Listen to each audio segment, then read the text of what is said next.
ખોટા દસ્તાવેજો ઊભા કરીને ગુનાહિત ષડયંત્ર રચવાના કેસમાં તિસ્તા શેતલવાડ સહિતના આરોપીઓ પોલીસ રિમાન્ડ પર છે। ત્યારે મુસ્લિમ સ્કોલર અને જાણીતા ઉદ્યોગકાર ઝફર સરેશવાલાએ તિસ્તા એન્ડ કંપની પર ગંભીર આરોપ લગાવ્યા। ઝફર સરેશવાલાનો સીધો આરોપ છે કે તિસ્તા એન્ડ કંપનીએ નરેન્દ્ર મોદીને બદનામ કરવામાં કોઈ કસર નથી છોડી અને મુસ્લિમોના નામે રાજકીય રોટલા શેક્યા।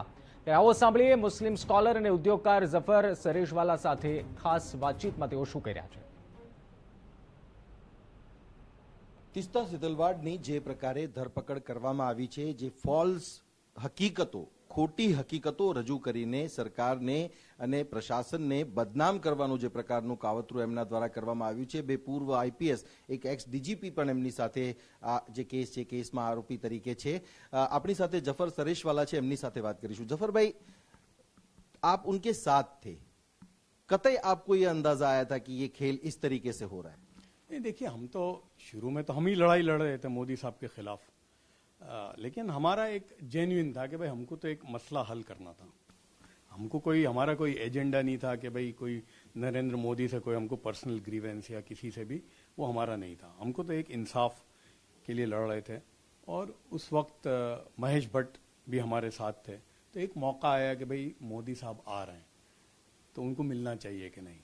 तो उस वक्त नरेंद्र मोदी साहब ने एडवाइस दी, हालांकि अरे महेश भट्ट साहब ने एडवाइस दी कि नहीं बिल्कुल मिलो तुम, हालांकि वो तो लड़ाई लड़ रहे थे मोदी साहब के खिलाफ।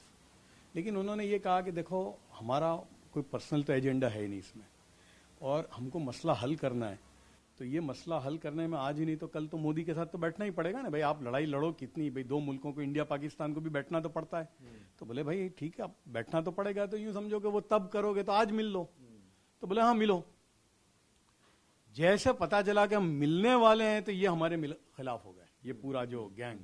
और हमारे को पता नहीं मीर जाफर, सोल्ड आउट और पता नहीं क्या क्या, यानी भाई मेरा मसला है, मुसीबत मेरी है।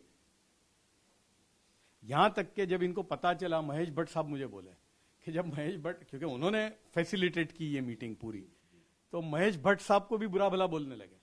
यानी इनका तो ऐसा है कि बस हाँ, अरे भाई तुम कौन हो यार, मसला मेरा है। तो हमको पहली जो शक और डाउट जो हुआ वहां ये हुआ, भाई मेरा और आपका मसला है, आप मसले करने के लिए तैयार हो, फिर भी मैं नहीं बैठता, मतलब कुछ तो गड़बड़ है। मतलब I don't want to solve my issue. मतलब वो एक एजेंडा लेके ही चल रहे थे कि बस करना वही है। हम तो बोले क्यों मिलना है? अरे मैंने कहा उससे नहीं मिलेंगे तो किससे मिलेंगे? और बोले भाई 60 लाख मुसलमान रहते हैं गुजरात में, आप तो बंबई में रहती हो। तो मेरा जो उनके साथ प्रॉब्लम वहां से हुआ सबसे पहले, तब मुझे लगा कि यार ये कुछ और है, मतलब और ये कोई मसला मुसलमान नहीं है, इनका अपना एजेंडा है। अच्छा, एक जो आरोप लगाया था जाहिरा शेख ने बेस्ट बेकरी केस में, जो पीड़िता थी, उन्होंने भी कहा था कि ये हमारे नाम पे फॉरेन फंड मंगवाते हैं, हमको कुछ दे नहीं रहे और बस हमारे नाम पे ये रोटियां सेक रहे हैं। ये आरोप उनका भी था। तो क्या ये सही है कि कई सारा फंड इसमें आया है? अब आप बताओ ना, बेचारी जाहिरा शेख, हम खुद जानते हैं वो बेचारी किस बुरी, आज पता नहीं किस हाल में होगी। उस पे तो तुमने पूरी इमारत बनाई, वो बेस्ट बेकरी पे पूरी इमारत बनाई, उसको क्या दिया बेचारी को?